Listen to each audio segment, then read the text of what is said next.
las acusaciones, de realizar una buena investigación para que el caso no termine en la impunidad.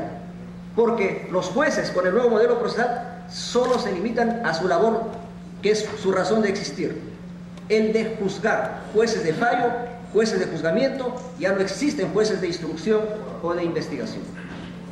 ¿Por qué la reforma no puede pararse en el caso de Lima? Por la sencilla razón de que una de las críticas que se hace al Poder Judicial es la demora, es la lentitud procesal.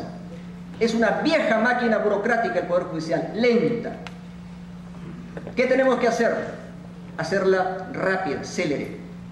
El modelo procesal nuevo apunta a esa dirección, porque ya estadísticamente se ha establecido que, por ejemplo, en Huaura, el promedio de duración de los procesos penales es 181 días, 6 meses un día.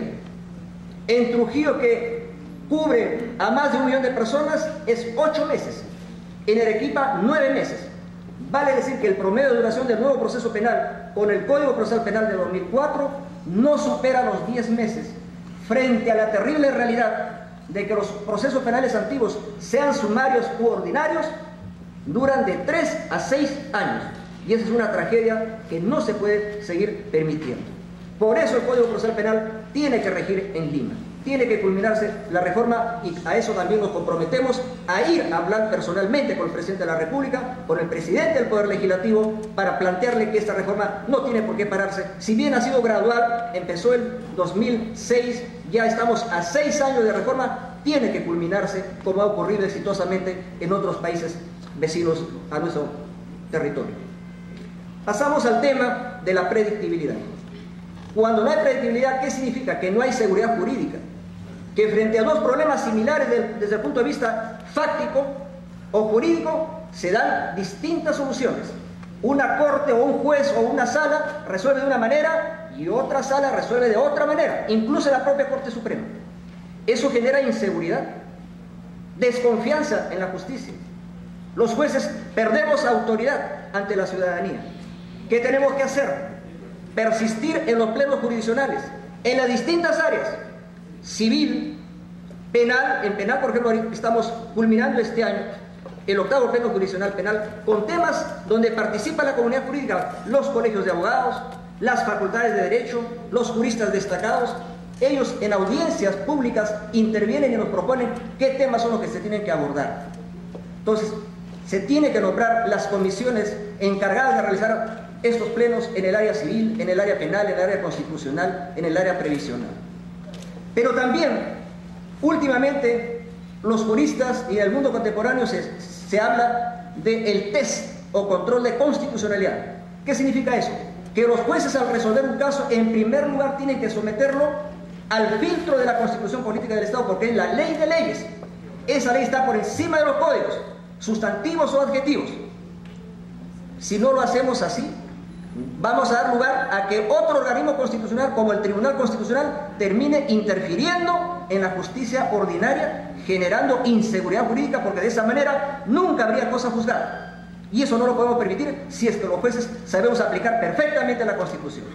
Aparte de ello, el Perú no está aislado del resto del mundo. Tenemos normas internacionales de cumplimiento obligatorio, como son los convenios, los tratados internacionales, sobre todo en materia de derechos humanos. Para ello se tiene que aplicar lo que llamamos nosotros el test de convencionalidad, es decir, el control de nuestras decisiones a través de los convenios internacionales. Si son compatibles, por ejemplo, con el Pacto de San José de Costa Rica, si son compatibles con el Tratado de Derechos Civiles y Políticos de Nueva York, tenemos que someter ese control, porque caso contrario, si no lo hacemos, vamos a generar que intervenga en la justicia nacional, la justicia supranacional, como ha ocurrido últimamente con la Corte Interamericana en un caso que es de conocimiento público. Un minuto, doctor.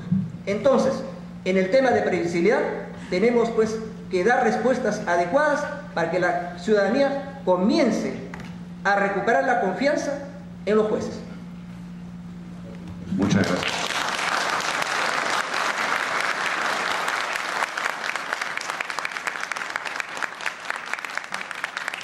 De esta manera ha concluido el primer bloque temático.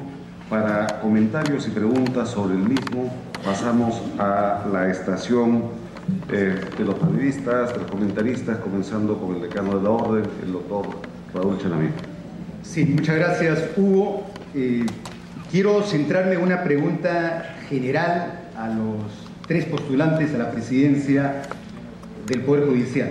El tema de la reforma penal y el tema del presupuesto que se ha planteado. Si la reforma penal nos cuesta 1.000 millones, el presupuesto para el próximo año de todo el sistema es de 1.500 millones. ¿Cómo hacemos para progresivamente ir incrementando el presupuesto hasta el final del quinquenio de este gobierno? ¿Qué se ha planteado el Poder Judicial en términos estratégicos en relación al presupuesto? Si nosotros ayer hemos tenido una paralización por el tema salarial, por el tema de las homologaciones, porque muy bien se ha dicho que podemos tener propuestas, pero esto se materializa con un presupuesto. Y subrayo la reflexión de que necesitamos 5 veces más fiscales. Colombia ha tenido éxito porque tiene cerca de 6.000 fiscales en su reforma penal. Nosotros estamos todavía muy lejos de alcanzar esas cifras. Entonces, aquí tenemos un tema que hay que darle una alternativa progresiva, y creo que la presidencia de la Corte Suprema tiene que dar esas alternativas. Se ha mencionado también el tema de los actores en la implementación de la reforma procesal penal. Se ha mencionado a los policías, a los fiscales, a los magistrados, pero no podemos obviar a los abogados, y acá están los decanos a nivel nacional. ¿Cómo establecemos una política del sistema judicial que también pueda capacitar a los abogados? También son una pieza fundamental, importante para el éxito de esta reforma. No podemos prescindir. El Banco Mundial hace cooperación importante. Creo que hay que dar una alternativa en relación a la capacitación de los abogados en relación al tema de la reforma penal. Y quiero formular una pregunta concreta al doctor Luis Felipe Almenara. ¿Cuáles son las expectativas sobre la reforma del proceso laboral que usted ha dirigido hasta este momento? ¿Qué nos planteamos en relación a este tema que también es importante para la descarga procesal? Con esas dos interrogantes, Hugo, me quedaría.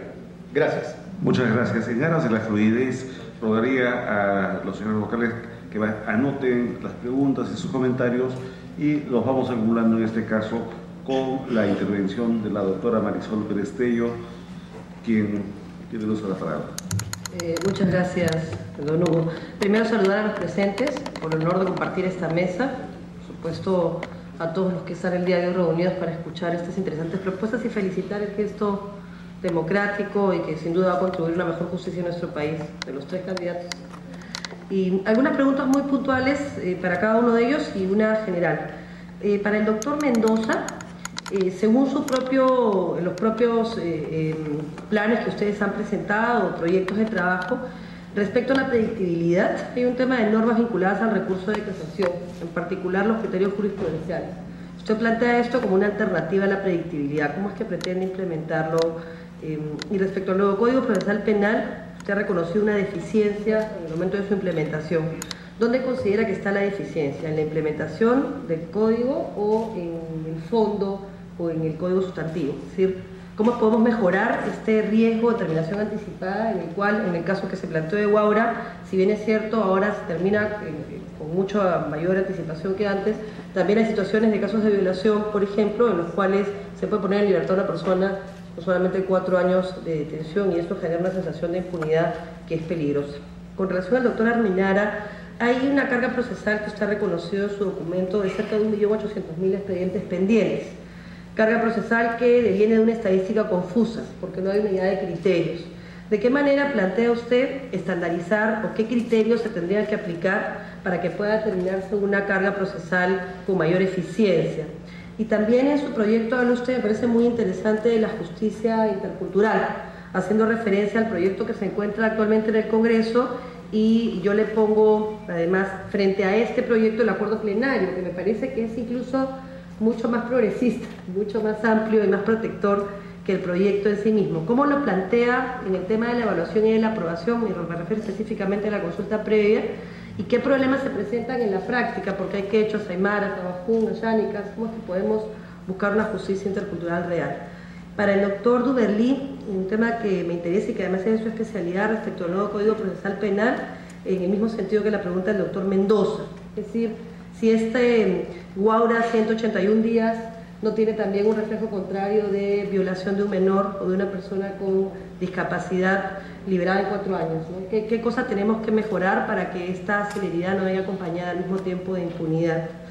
Y también las medidas vinculadas a casación, por ejemplo, su opinión sobre el doble conforme, si usted cree que puede ayudar o no. Y ya para los tres, los felicito por incorporar el test de constitucionalidad y convencionalidad, pero ¿cómo podemos evitar la cosa juzgada fraudulenta? Que podría evitarse sin duda con un test de convencionalidad, pero que pondría al país en una situación vergonzosa y que ya se ha dado en muchos casos a nivel del sistema interamericano. Y ya finalmente una pregunta mucho más amplia que nos incorpora a todos los que estamos aquí presentes es el tema de la tentación a la sobrecriminalización, fruto sin duda de esta sensación de inseguridad, de temor generalizado.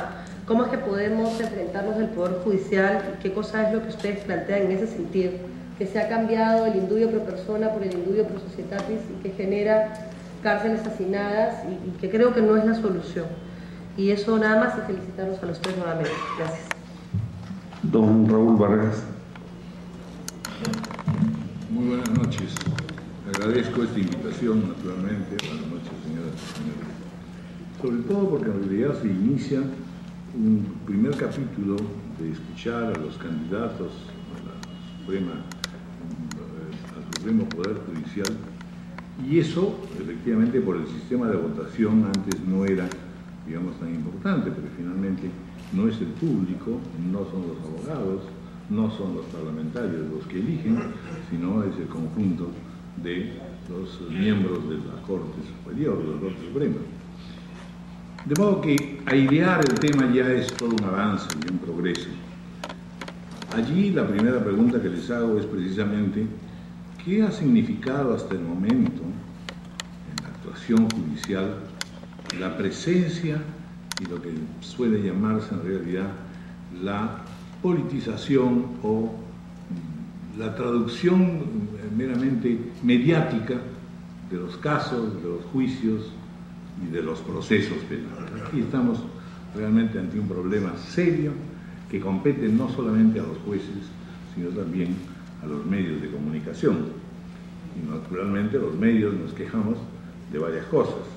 Lo primero, esta historia de la que llamaremos el esoterismo del lenguaje jurídico, que realmente es inalcanzable para cualquier persona que sea común y corriente y que lo que desea, porque a eso le alcanza la razón, simplemente sabe qué cosa es la justicia, qué cosa es, cómo debieron resolverse las cosas. Sin embargo, esta manera de no poder entender se complica. ¿Qué se puede hacer en definitiva para tener una comunicación mejor entre uno de los poderes del Estado, que por lo demás se queja de que no tiene una buena relación con los otros poderes? Imagínense ustedes la dimensión del problema. ¿Qué se puede hacer para que este poder del Estado tenga una relación más intensa, más esclarecedora con el ciudadano común y corriente, que lo único que reclama es justicia? Se ha usado el otro término que es quizá lo más esotérico y sin embargo lo más importante, la predictibilidad. ¿Cómo es que se puede fallar como se falla? Creándose situaciones de controversia realmente impresionantes. De modo que esta es una primera pregunta que les planteo. La segunda cuestión tiene que ver con algo que también es tan antiguo, porque de hecho todos los que han participado lo que nos vienen a decir es: la verdad es que es muy grande el problema y